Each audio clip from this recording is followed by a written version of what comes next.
আসসালামু আলাইকুম, welcome to my daily blog. প্রতি বছরের মতো এবছরও আমরা আইডিয়াল কলেজের 20তম ব্যাচ এর পক্ষ থেকে ইফতার মাহফিলের আয়োজন করছি।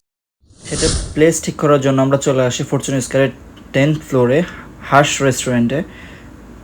এটার ইন্টেরিয়র ডিজাইনটা আমার খুবই ভালো লাগে, মানে ধানমন্ডির মধ্যে one of the most beautiful restaurant. আর ম্যানেজার আমাদেরকে একটা প্লেটার দিল, এদের ইফতার প্লেটার, যেটা আমার কাছে মনে হয়েছে যে খুবই বেশি। 1:1 820 টাকা প্লাস আসবে।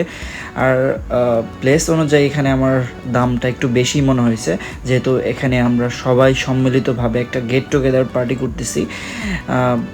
এজন্য আমরা এখান থেকে বের হয়ে চলে আসি, আমাদের কাছে এটা খুব বেশি মনে হয়েছে। তারপরে আমরা আসি স্যাম বনের ইন্টেরিয়র ডিজাইনটা আমার কাছে খুব ভালো লাগছে। যদিও হাঁসের মতো এটা এত লাইটিং নাই, কম লাইটিং, তবুও আমার কাছে ভালো লাগছে। হাঁসের থেকে এটার ইফতার প্লেটারটা আমার কাছে একটু কম মনে হয়েছে। এখানে 1:2 এর প্লেটার হচ্ছে 1199 টাকা। আমার বন্ধু বলতেছিল এই প্লেটারটা ওই প্লেস অনুযায়ী স্যুট করতেছে না, কারণ আমাদের সবার কথাও মাথায় রাখতে হবে। বেশ কয়েকটা রেস্টুরেন্ট দেখলাম, কোনোটাও পছন্দ হইল না। প্লেটার পছন্দ হইলে বাজেটে হয় না, বাজেট পছন্দ হইলে ইন্টেরিয়র পছন্দ হয় না। তো আমরা ফরচুন স্কয়ার থেকে মাত্র বের হইলাম। এখন আশেপাশে আর কয়েকটা রেস্টুরেন্ট আছে, এগুলো দেখবো, আশা করি পেয়ে যাবো ইনশাল্লাহ। আজকেই ডেটটা ফিক্স করে ফেলবো, কারণ আর সময় বেশি নাই হাতে। কী বললাম তো, আজকে ডেট ঠিক করা লাগবে না? অবশ্যই ইনশাল্লাহ। কিছুক্ষণের মধ্যে আমার বন্ধু হুসাইন চলে আসে, যদিও ওর আমাদের শুরু থেকে থাকার কথা ছিল, বাট ও আনফর্চুনেটলি সে লেট করে ফেলে। তো আমরা আর দেরি না করে আমরা অন্য একটা রেস্টুরেন্টের দিকে চলে যাই। আর পাশেই অ্যাপোলিয়নের রুফটপ রেস্টুরেন্ট আছে, আমরা সেই দিকে চলে যাই। সুবিধার্থে বলে রাখছি, অ্যাপোলিয়নের রুফটপ রেস্টুরেন্টটা হচ্ছে জিগাতলা বাস স্ট্যান্ডের অবস্থিত। এখানে এসে প্রাইসটা একটু কম মনে হলেও আমার কাছে প্লেটারের গুলো আমার কাছে ভালো লাগতেছিল না, মানে আইটেমগুলো আমার কাছে তেমন একটা ভালো লাগতেছিল না।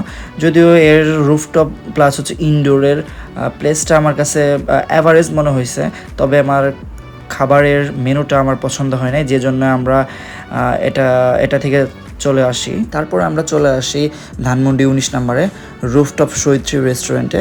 এটা হচ্ছে one of the most beautiful rooftop restaurant. শহীদ থ্রিতে এখন আমরা যাচ্ছি, সামনে লিফট, দেখা যাক শহীদ থ্রিতে আমাদের ভাগ্যে কী লেখা আছে। আমাদের ইচ্ছা আছে যে এখানেই করার, যদি একটু রিজনেবল হয়ে যায় তাহলে আমরা কনফার্ম করে যাবো ইনশাল্লাহ। একদম রুফটপ পর্যন্ত এর লিফট যায় না, একটা ফ্লোর সিঁড়ি বেয়ে উঠতে হয়। আমরা সিঁড়ি বেয়ে উঠতেছি। এই রেস্টুরেন্টের রুফটপ বেজ হলেও এর ইনডোরও প্লেস আছে বসার জন্য, বন্ধুদের সাথে আড্ডা দেওয়ার জন্য সব থেকে সুন্দর পারফেক্ট প্লেস হচ্ছে এই শহীদ থ্রি রুফটপ রেস্টুরেন্টটা, যেটা ধানমন্ডির 7 মসজিদ রোডে অবস্থিত। এই রুফটপ রেস্টুরেন্ট থেকে ধানমন্ডির সব থেকে সুন্দর রাস্তা, সেটা হচ্ছে 7 মসজিদ রোড। এই রুটটা সুন্দরভাবে উপভোগ করা যায়, যেটা যে কারো মন কেড়ে নিবে। আমরা রেস্টুরেন্টটা দেখে তারপরে ম্যানেজারের সাথে কথা বলার জন্য চলে আসছি। এদের 3টা প্লেটার আছে ইফতারের। আমাদের কাছে মনে হয়েছে যে প্লেটারটা প্লেস অনুযায়ী ঠিক আছে। আর আমাদের ইফতার পার্টিটা হবে 18 মার্চ 17 রমজান।